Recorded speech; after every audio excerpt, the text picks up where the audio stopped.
নিজের বাড়িতে যেভাবে লিপস্টিক পরি ভার্সেস বান্ধবীর বাড়িতে যেভাবে লিপস্টিক পরি। বাড়িতে বসে থেকে থেকে ভালোই লাগছে না, যাই একটু পিয়ালিদের বাড়ি থেকে ঘুরে আসি। এত ঠান্ডা পড়েছে, মুখটা কেমন শুকিয়ে শুকিয়ে গেছে। একটুখানি লিপস্টিক পরে নি, দ্যাটস ইট। একদম অল্প করে লাগাতে হবে বাবা, বেশি খরচা করলে একদম চলবে না। এটা আমার ফেভারিট লিপস্টিক বলে কথা, অনেক টাকা দাম। ব্যাস ঠিক আছে, এবার আমি যাই। কিরে পিয়ালি, কি করছিস? এই তো বল।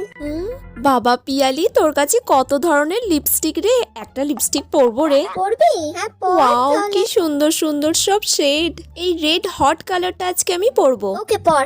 একটু বেশি বেশি করে ডাবিয়ে ডাবিয়ে পরে নিতে হবে, যাতে না এখন আমাকে আরো 2-3 দিন পরতে হয়। কালারটা যে এত সুন্দর কি বলবো, আর আমাকে তো দেখতে খুব সুন্দর লাগছে। ওয়াও, কি সুন্দর লাগছে রে।